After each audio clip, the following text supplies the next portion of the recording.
Selamat malam semuanya. Menanggapi isu yang bertebaran di mana-mana saat ini mengenai paracetamol yang mempunyai efek berbahaya bagi anak-anak yang dapat menyebabkan penyakit gagal ginjal akut atau biasa disingkat GGA. Di sini sebagai apoteker, saya menegaskan bahwa bukan paracetamol lah yang menyebabkan penyakit gagal ginjal akut, tetapi GGA sendiri penyebabnya itu ada banyak.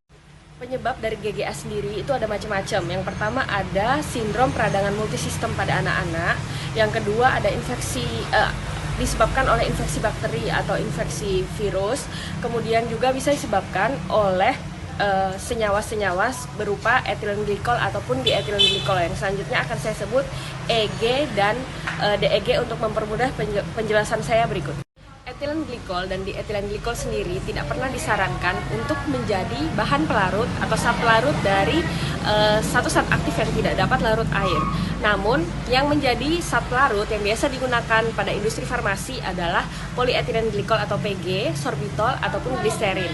Nah, kenapa EG dan DEG ini bisa muncul dalam atau bisa terbaca kadarnya dalam sediaan sirup?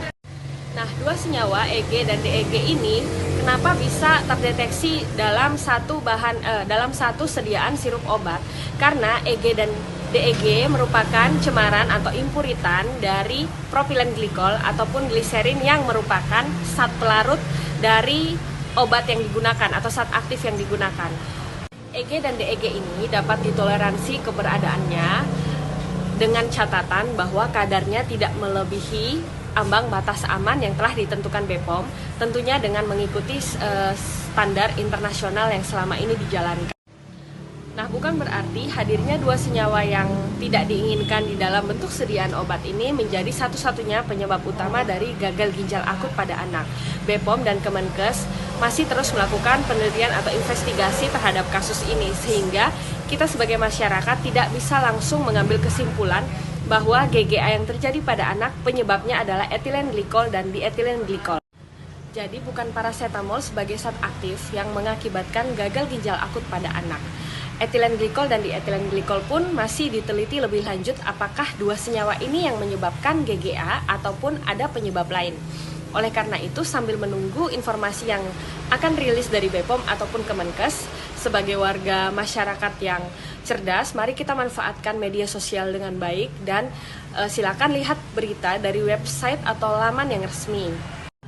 Untuk keluarga yang mempunyai anak kecil dan mungkin dalam keadaan demam, silakan bisa menggunakan terapi non-farmakologis terlebih dahulu dengan cara mengompres.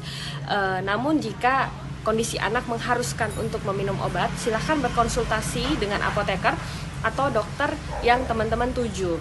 Karena bisa diganti dengan sediaan yang lain seperti puyer ataupun tablet hisap, atau bisa digunakan kompres instan yang ada di apotek.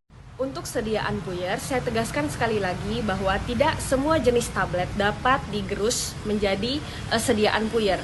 Karena ada tablet-tablet tertentu dengan formulasi khusus yang memang dibuat dengan tujuan agar zat aktifnya tidak rusak ketika bertemu dengan asam lambung, dan juga tablet tersebut melepaskan zat aktifnya secara perlahan-lahan, sehingga tablet tersebut disarankan untuk tidak digerus. Karena saat ini banyak sekali hoax yang bertebaran di mana-mana, saya sebagai apoteker menyarankan untuk tetap memantau informasi dari sarana yang resmi. Juga buat teman-teman yang ingin membeli obat, tetap belilah obat di sarana resmi seperti apotik dan toko obat berizin ataupun klinik. Dan saya menyarankan untuk tidak membeli obat melalui agen jasa titip ataupun marketplace yang tidak terjamin keamanannya.